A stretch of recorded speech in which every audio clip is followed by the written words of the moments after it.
Hello everyone, welcome to the Geopolitics, your one-stop channel for news on international affairs and strategic issues in English. We are focused on UPSC GS Mains Paper 2, Political Science and IR optional, and all of you must have seen the rise of international affairs and strategic issues related questions in UPSC prelims. Apart from UPSC, we are also focused on defense exams, whether it is written examination of NDA, CDS or CAPF or their SSV interviews, group discussions, lecturate. So these videos can be relevant for those aspirants too. For all this, we provide relevant, to the point, knowledgeable, quality content with free PDF and PPT to help you in a quick revision. So please join the Geopolitics YouTube channel and our social media links. With that message, let's start our today's topic. Leaders of United States, United Kingdom, France, Germany, Japan, Italy and Canada, the 7 countries which also called G7, met for 2 days in Cornwall of United Kingdom. From US President Joe Biden, UK Prime Minister Boris Johnson, French President Emmanuel Macron, German Chancellor Angela Merkel, to Japanese Prime Minister Yoshihide Suga, Canadian PM Justin Trudeau and Italian PM Mario Draghi attended this meet as a member of G7 countries. So what is this G7? First, history and its functions and objectives. And if you are telling about G7, then what is G20? You must also know how much G7 is relevant today and how much it impacts the world. What's India's role in G7 agenda? What's about 2021 G7 meeting? Why India is important for G7 meet and the outcomes of this year's G7 meet we will see in this a very wonderful and a knowledgeable video. But before that, if you haven't subscribed our channel or you are first time viewer, please consider subscribing our channel, like the video and feel free to comment your experience. These likes, comments and your subscriptions are only motivation we have to bring such a quality content for you. So please subscribe and like the video. Alright, hoping that you would have subscribed. Let's start with very basic and fundamental point. What is G7? So in 1975, 6 countries, mostly Western countries and that time major economies, United Kingdom, France, Germany, United States, Japan and Italy, came together to meet that year. Only finance ministers and central bank governors met.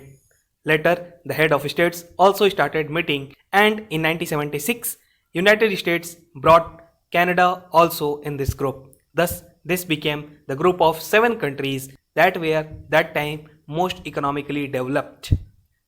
Don't forget that this was era of heightened global tension of Cold War and world was divided into 2 blocks, communist USSR and capitalist USA camp.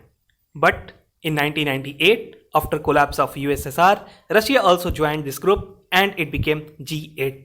But in 2014, when Russia annexed Crimea, Western countries expelled Russia out of this and it again reverted back to G7.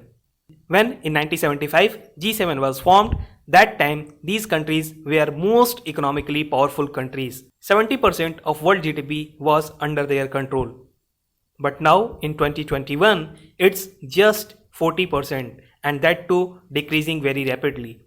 Mainly because a general rise of BRICS countries but a particular rise of China, which is now second largest economy after United States. So if we are talking about G7 objectives or why their leaders meet, then discussing issues of economic growth, monetary reforms, inflation, supplies, macroeconomic coordination, international trade and some key objectives beyond this like microeconomic issues such as employment also gets in their objective.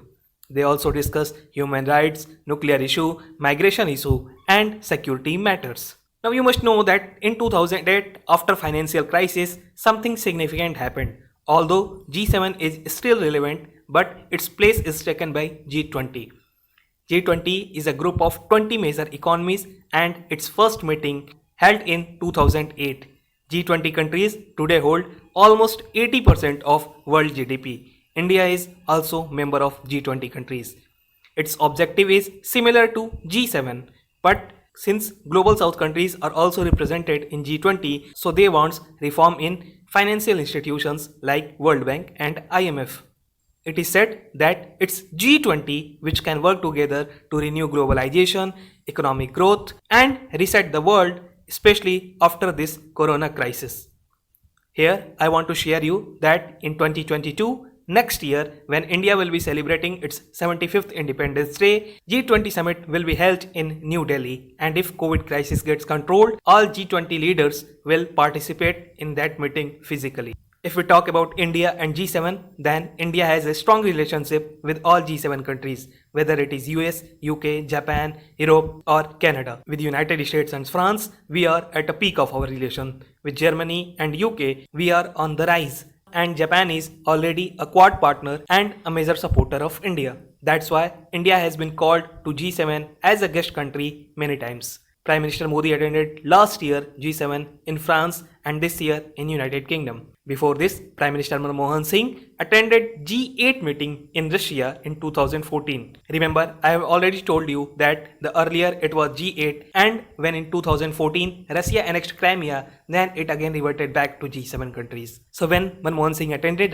that time, it used to be called G8 and Russia was also the member of. Beyond this, in 2003 too, Atal Bihari Vajpayee also participated in G7 countries meet. Here, one extra thing that former President of United States, Donald Trump, wanted G7 to be promoted into D10 or Democracy 10 countries. According to him, G7 is currently no relevance, so he wanted that India, South Korea and Australia also join these 7 countries, and since all these countries are democracies, so they can call Democracy 10 or D10. Idea was to counter Communist China and present a new global multilateral organization to face the China's rivalry. Initially, United Kingdom was also enthusiastic about this, but after Trump leave the office, there is a very less progress on this front. We will keep you updated on this D10 in our future videos if anything occurs. Interestingly, this year, all D10 countries are taking part in 2021 G7 summit in United Kingdom. So let's talk about this year's G7 summit. So this year, G7 countries, that is United Kingdom, United States, France, Germany, Japan, Canada and Italy participated as a member, and South Korea, Australia, India and South Africa participated as guest countries on the invitation of British Prime Minister Boris Johnson. This year, the summit was in hybrid form where some physical activities and some virtual activities happened. Prime Minister Modi attended the outreach session of G7 via video conferencing. A very important thing about this year's G7 2021 meet is the theme of G7 2021, and that is Build Back Future. I again repeat, the theme of 2021 G7 summit is Build Back Future. If we talk about priorities of G7 meet in 2021, then there are 4 priorities. First is global recovery from coronavirus. Second priority is promoting future prosperity by free trade. Third priority is tackling climate change and preserving biodiversity. And if we talk about the last priority, then that is championing shared values and open societies. So now let's talk why there is buzz about this year's G7 meet. So if we talk about why there is buzz, then you must know that this is US President Joe Biden's first visit outside United States. So after Trump disruption in ties with Europe, Biden is now trying to heal those ties. That's why this G7 became a major significant. Beyond this, COVID-19, vaccine supply, economic recovery, supply chain, Russia-Ukraine tension, China's rise as a threat to current world order are issues that made this G7 meeting a very buzz issue all across the globe. Now let's see the outcome of this year's G7 meet. So biggest out was not from the leaders meet, but it was when finance ministers met. The G7 decided to reform global tax system by doing 2 things. First, require multinational companies to pay taxes where they operate and not where they have headquarters. Like, for example, Google has headquarters in United States, but it also operates in India. So now Google will also be liable to pay taxes in India too. Second reform was to put a global minimum corporate tax of at least 15%. Both these reforms will benefit India immensely. According to some estimates, India is going to gain $10 billion as this tax reforms occurs. Beyond this, G7 unveiled a plan of creating infrastructure fund for poor nations. To counter China's Belt and Road initiatives, it created a Build Back Better Project. This is to counter China's Belt and Road Initiative. You all know that China offer vague loans to poorer nations, and in return they get their lands, their ports and the strategic points of that country. The biggest example is Hambantota port of Sri Lanka. Beyond this, G7 decided to donate 1 billion vaccines to other countries. Bringing economy back to normal will also be the priority of G7. Moving on, if we see on environment, then G7 promised to support a green revolution and bringing target of net zero emission to reduce rise of temperature to lower than 1.5 degree centigrade. On environment, to reverse biodiversity loss, Nature Compact Treaty is signed in this G7 meet. On China issue, G7 decided to dig deep on COVID virus origin issue, human rights issue and open and free societies. Now at last, very briefly, let's talk about India. So if we see first what India can offer to G7, and to see this, let's use G7 priorities as a test. So I have already told you that G7 has 4 priorities. Now let me explain that priorities and how India is relevant to those priorities. First priority is global recovery from corona. So here India is having world's 18% of population. India is third largest economy in PPP terms, and India is also largest vaccine manufacturer in the world. So without India, there can be no global recovery from corona. Now if we see the second priority, it is about climate change. Again here, India is a crucial partner. India is a critically important country on the issue of climate change, from Indian Ocean to Himalayan glaciers. And beyond this, India is also third largest carbon emitter in the world. India's initiatives such as International Solar Alliance, CDRI, are already playing a crucial role to achieve the target of climate changes. If we talk about the next priority, then it is free trade. Here, India has 1.3 billion consumers market. Recently, India rejected China-led Regional Comprehensive Economic Partnership.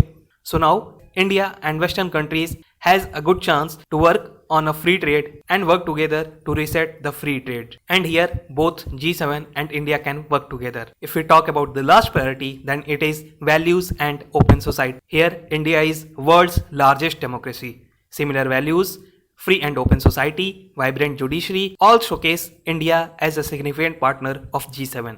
Beyond this, if you are sitting in any G7 country's capital and you are seeing all this in the shadow of rise of China, you will find that if there is only one power in Asia which can counter with China in all aspects, and beyond this have a similar values and a worldview, then you will find that there is only one country to partner with, and that is India. That's why India makes a perfect match for G7 countries. This year, when Prime Minister Modi attended Outreach Summit of G7, he pushed about TRIPS waiver on COVID vaccines. If you don't know what is this TRIPS waiver in WTO, then watch this video, the link is in description. Beyond this, Prime Minister Modi also appreciated G7 for improving health and providing assistance to India. He highlighted India's whole of society approach means taking all together in fighting against pandemic. An interesting thing about India is that India also signed a statement of G7 on internet curbs, which is really odd because India is country where most internet shutdowns occurs.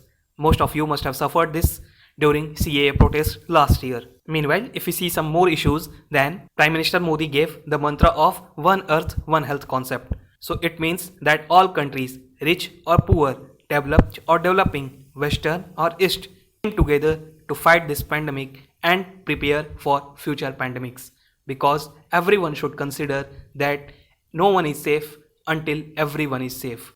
With that, it's wrap of this video.